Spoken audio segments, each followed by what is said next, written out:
अभी क्लास 10 वालों, कौन सी क्लास है? क्लास 10 है और चैप्टर 8 है कन्यादान। क्या नाम है? चैप्टर का नाम कन्यादान है और इसके पूरे हिंदी का MCQ क्वेश्चन देखेंगे। कितने किस MCQ क्वेश्चन देखेंगे अवश्य तो वाले। आज इसमें लघुरात्मक नहीं है। ओके, तो शुरू करते हैं आगे वीडियो, देखते हैं। देखो, किसी वैज्ञानिक जीवन के झंझटों और दुखों का ज्ञान नहीं है।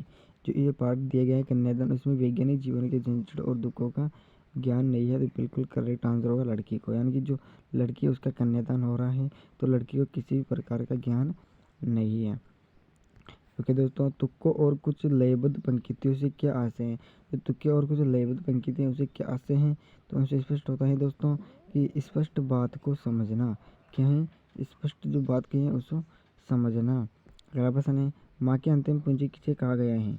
माँ की अंतिम पूंजी कहा गया है बेटी को। किसे कहा गया है? बेटी को माँ की अंतिम पूंजी कहा गया है। ओके दोस्तों, अगला प्रश्न है, कन्यादान करते समय किसका दुख बहुत ही वास्तविक था? कन्यादान करते समय ये माँ का दुख बहुत ही वास्तविक था दोस्तों। ओके, दुख वास्तविक था। ओके, अगला प्रश्न है, कवि ने लड़की को किन सुखों में जीता हुआ दर्शाए हैं? कवि ने लड़की को किन सुखों में जीता हुआ दर्शाए हैं? तो देखो दोस्तों, इसका करेक्ट आंसर होगा काल्पनिक। क्या उत्तर होगा? काल्पनिक रूप से उसको दिखाए हैं। ओके, अगला प्रश्न है, दुख बांचना से क्या अभिप्राय है? दुख बांचना से अभी क्या अभिप्राय है? शायद दुख का वर्णन होगा शायद। ये दुख को देखना, दुख को गहराई से अनुभव करना। क्या अर्थ होगा? दुख को गहराई से अनुभव करना दोस्तों। ओके, अगला प्रश्न है, कवि ने किसके दुख को प्रामाणिक कहा है?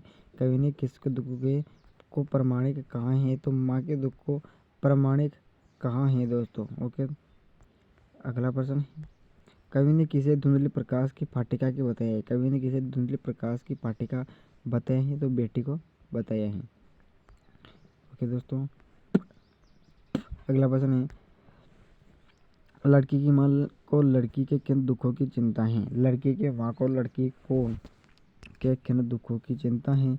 तो संभावित, कैसे? संभावित दुखों की चिंता है दोस्तों, हर माँ को रहती है। ओके, अगला प्रश्न है, माँ ने किसे देकर न रीझने का आदेश दिया है? शायद धन को। इसका करेक्ट आंसर है धनु का। चेहरे को देखकर रीझना बताया है। अगला प्रश्न है, फाटिका के वह धुंधले प्रकाश की, यहाँ धुंधले प्रकाश का प्रतीकात्मक क्या है? प्रतीकात्मक जो धुंधला प्रकाश है वो किसका प्रतीकात्मक है? तो वो अस्पष्ट किसका है? अस्पष्ट सुख का। अस्पष्ट सुख का है दोस्तों। अगला प्रश्न है, नारियों के लिए किसे बंधन बताया गया है? नारियों के लिए किसे बंधन बताया गया है? नारियों के लिए बंधन बताया है वस्त्रों और आभूषणों को। ओके दोस्तों, अगला प्रश्न है, आग का प्रयोग किस कार्य के लिए किया गया है? बताया गया है रोटियां सेकने के लिए। किसके लिए? रोटियां सेकने के लिए आग का प्रयोग किया गया है दोस्तों। अगला प्रश्न है, लड़की जैसी दिखाई न देना का तात्पर्य है? लड़की मत बनना, लड़की की श्रृंगार न करना, कमजोर मत बनना। बिल्कुल करेक्ट आंसर।